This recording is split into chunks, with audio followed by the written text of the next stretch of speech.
नमस्कार, खरी खरी में आपका स्वागत है। मैं हूं मृगेंद्र सिंह। आज हम इस बात की चर्चा करने जा रहे हैं कि विदेश में मतलब दुबई में बैठे लोग मध्य प्रदेश या देश के भारत देश के लोगों को किस तरह बड़े बड़े सपने दिखाकर लोगों के पैसे लगवाते हैं और फिर किस तरह से लोगों का पैसा चला जाता है और लोग केवल हाथ मलते रह जाते हैं, शिकायत करते हैं, प्रकरण दर्ज होता है, कार्रवाई होती है, लेकिन निवेशकों के पैसे मिलते नहीं हैं। आज हम उस पर विस्तार से चर्चा इसलिए कर रहे हैं कि अभी एसटीएफ मध्य प्रदेश ने 32 करोड़ रुपए के मुख्य आरोपी ऋषिकेश को नोएडा से गिरफ्तार करके ले आई है। उसने पूछताछ में बहुत सारे खुलासे किए हैं और यह बताया कि उनका जो पूरा कारोबार है किस तरह चलता है। हालांकि उन्होंने ये बात कहीं स्वीकार नहीं की कि उन्होंने कोई गलत किया या उनके द्वारा पैसे किसी के खपाए जा रहे हैं तो पैसे वापस नहीं किए जा रहे हैं। लेकिन यह ज़रूर उन्होंने कहा कि लोग पैसा देते हैं तो हम अपने उस पर जमा कराते हैं। अरे भाई, पैसा ऐसा कोई किसी को थोड़ी देता, कुछ न कुछ सपने दिखाते होंगे। अब इसका जो मुख्य सरगना है लविश चौधरी अभी भी दुबई में बैठा हुआ है। उसको एडीजी एसटीएफ डीएस बर्मा ने उसे 25,000 रुपये का इनाम कर दिया है और मुझे लगता है कि अगर लुकआउट नोटिस जारी करके हो सकता है ज़रूरत पड़ी तो एसटीएफ उसको गिरफ्तार करने भी जा सकती है। लेकिन अभी भी मध्य प्रदेश में बहुत छोटे छोटे लोग इस मामले में सक्रिय हैं। कई लोग इसके बड़े बड़े एजेंट हैं अभी भी, जो पर डे लाखों रुपए कमा रहे हैं और लोगों को भरोसा दिला रहे हैं कि नहीं, हम आपका इन्वेस्ट करिए, 25% तक आपको इसका प्रॉफिट देंगे। अब ये कैसे प्रॉफिट देंगे तो वही बता सकते हैं, लेकिन मैं ये दावे के साथ कह रहा हूँ कि अभी भी भोपाल में कुछ लोग सक्रिय हैं जिसकी जानकारी पब्लिक वाणी के पास है। पब्लिक वाणी उस व्यक्ति के तह तक भी गया था जिस व्यक्ति ने बातचीत में कहा कि ये पैसा लगाइए, काफ़ी रिटर्न आपको मिलेगा। और एक चीज़ और बता दूं आपको, सुबह 9 बजे से लेकर रात 9 बजे, सुबह 9 बजे और रात 9 बजे, मतलब 2 बार इनकी गूगल मीटिंग होती है जिसमें बताया जाता है कैसे इन्वेस्ट कराना है और कैसे करना है। और वो लोग भोपाल में बैठे। अभी आप जो हम लोगों ने बात की, पब्लिक वाणी की टीम ने अपनी खोज की तो उसमें बहुत सारी जानकारियाँ उनने दी है। और इससे भी मैं बताऊं, अभी भी कई लोग घूम रहे हैं।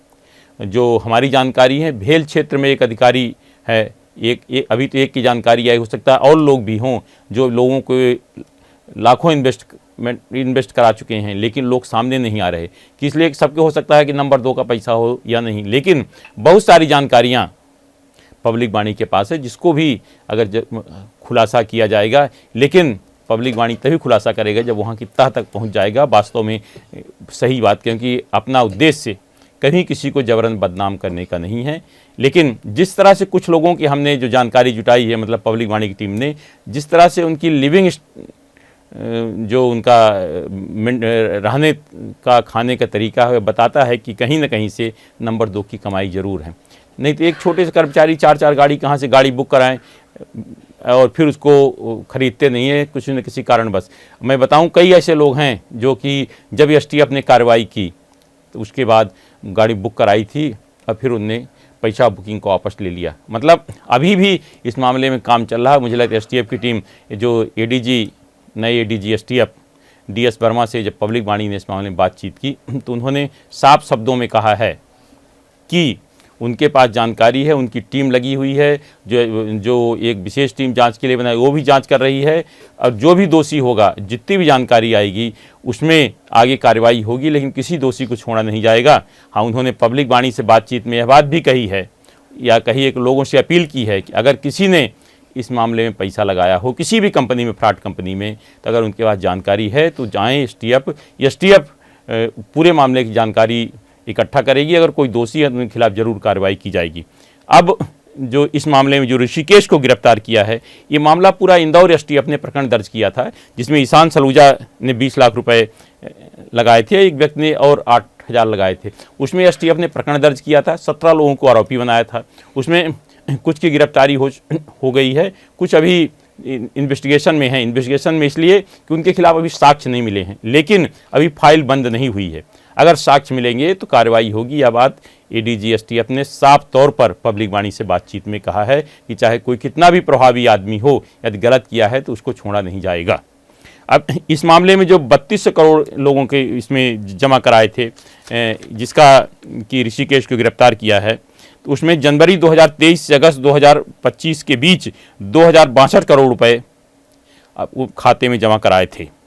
अब उसमें उसके बाद उसके मूलतः बक्सर बिहार का रहने वाला है, उसमें दिल्ली, बिहार आदि राज्यों में भी अपनी काफ़ी काम फैला रखा है। एसटीएफ को काफ़ी मशक्क़त करनी पड़ी उसके पकड़ने के लिए, लेकिन उसके जड़ तक पहुंच के आखिरकार उसको गिरफ्तार कर लिया गया। उसे न्यायालय में पेश किया गया। न्यायालय ने उसे 7 दिन के रिमांड पर दे दिया है। अब इसमें एक कंपनी में इसके 734 करोड़ रुपए का ट्रांजैक्शन हुआ है। एक किंडर बिजनेस प्राइवेट लिमिटेड है और 2023 से 2025 के बीच इसमें 734 करोड़ रुपए जमा हुए हैं और 651 करोड़ रुपए निकाले जा चुके हैं। मतलब इसमें मुझे लगता है कि जिस तरह से पैसे अगर कहीं निकल रहे, कहीं ना कहीं बैंक के भी इसमें हो सकता है मिली भगत हो, क्योंकि इतना 651 करोड़ रुपए निकालना इतना आसान नहीं होता। आम आदमी को अगर 1 लाख रुपए नगद निकालने के लिए जाता है तो उसके लिए बड़ी मशक्क़त करनी पड़ती है। अब इस केस में बात करूँ, ऋषिकेश केस में बहुत सारी कंपनियां बनाती हैं। इसमें यारकर कैपिटल है, यारकर एपेक्स और बोट ब्रो। इसमें कुछ कंपनियों को आरबीआई से अनुमति नहीं है और आरबीआई ने अपना एक उसमें इस बात का कहा है या निवेश किया, तो उसमें कहा है कि नहीं, इसको ब्लैक लिस्टेड कर रखा है। उसने अपनी वेबसाइट में डाल भी रखा है, गूगल में अगर खोल कर देखिए पता चल जाएगा। लेकिन फिर भी लोग इसमें अपना पैसा लगाए। तो मुझे लगता है कि जिस तरह से लोगों की इनकी क्लास लेते हैं, जैसे बताया कि भोपाल में अभी लोग सक्रिय हैं, सुबह 9 बजे और शाम को 9 बजे जो गूगल के माध्यम से जो इन लोगों मीटिंग होती है और उसके माध्यम से जो जगह जगह जाकर यूट्यूब के माध्यम से बैठक लेकर समझाते हैं कि हाँ इतना पैसा लगाए, इतना आपको मिलेगा, इतना पैसा। आखिर इस पर भी रोक होनी चाहिए। ऐसे लोगों पर रोक होनी चाहिए कि जो कंपनियां आरबीआई में रजिस्टर्ड नहीं हैं, आखिर ऐसे लोग कैसे इस तरह से काम कर रहे हैं। और इसमें ये आपको एक चीज़ और बताना चाहता हूँ, इस मामले में ईडी इसकी जो संपत्ति है फ्रीज कर चुकी है पूरी, और उस एक नियम कहता है फ्रीज का, तो उसमें कोर्ट ईडी ने जो इसकी संपत्ति पैसा था पूरा एक नया खाता खोल के उसमें ट्रांसफ़र कर लिया है। अब अगर पैसा निवेशकों को कैसे जाना है वो अब न्यायालय के निर्णय पर निर्भर करेगा और न्यायालय उसको पैसे को ट्रांसफ़र करेगी और उसके बाद आगे की कार्रवाई इसमें होगी। लेकिन इसमें इतनी ज़रूर है कि लोग अभी भी भोपाल में सक्रिय हैं और अपना कामकाज चल रहा है। तो मैं लोगों से सचेत करना चाहता हूं कि नहीं, ऐसे लोगों से आप सावधान रहें, क्योंकि ये लोग कंपनी खोल लेते हैं, फिर कब तक कंपनी बंद कर कहीं पता नहीं चलता, तो लोग भटकते रहते हैं। और ये आपको बता दूं कि जो ऋषिकेश जिसके बारे में वो कंपनी का मात्र एक कर्मचारी था और आज इतने करोड़ रुपए इतनी संपत्ति कहाँ से आई, इस बारे में भी जाँच हो रही है। और जब इस संबंध में विस्तृत बात की गई एडीजी एसटीएफ डीएस वर्मा से, तो उन्होंने बताया कि उत्तर प्रदेश के उत्तर प्रदेश में कंपनी का उन्होंने आरओसी कराया है और वेबसाइट भी इसकी फर्जी है और इसके यहाँ 10-12 कर्मचारी काम करते हैं जिनका काम है कमीशन लेना देता है। इनका ये अपने आप को पेमेंट एग्रीगेटर बता रहा है और ट्रेडिंग कंपनी है, स्टॉक एक्सचेंज में भी ये कहीं कंपनी नहीं है। इसका एक चीज़ और बताऊँ, जो आपका ये देखिए कितना इसमें पैसा आता है। लोग भले कुछ कहें, ये जो एजेंट लोग बने रहते हैं लोगों को मूर्ख बना के, लोगों को गुमराह करके, मूर्ख ना कहें, गुमराह करके लोगों को किस तरह से घुमाते हैं कि लोग उसमें पैसा जमा कर देते हैं। अब बताइए, इसका ऋषिकेश के 8 बैंकों में खाते हैं। भाई अगर ज़्यादा पैसा होगा तभी तो 8 बैंक खाते हैं, एक बैंक खाते में काम चल जाता, 2 बैंक खाते में, कल 3 बैंक खातों में, 4 बैंक खातों में, जिसके 8 बैंक खाते हैं।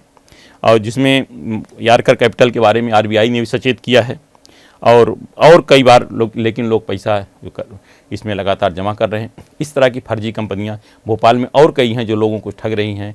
तो हम पब्लिक वाणी आपसे अनुरोध करता है कि आप सावधान रहें। अगर किसी ने आपको ठगा है, आपके पास कोई जानकारी है तो आप हमें दे सकते हैं और हमारे आप वेबसाइट पर या हमें कमेंट बॉक्स के माध्यम से जानकारी दे सकते हैं।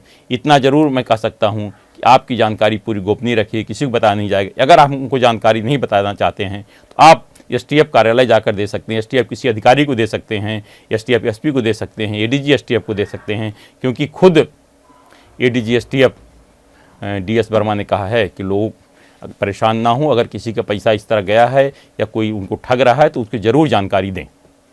आज सिर्फ इतना ही। इस तरह की खबरों से जुड़े रहने के लिए हमारे चैनल पब्लिक वाणी का सब्सक्राइब करिए। आपके पास भी अगर कोई खबर है तो हमें ज़रूर बताएं, क्योंकि हमारा नाम है पब्लिक वाणी।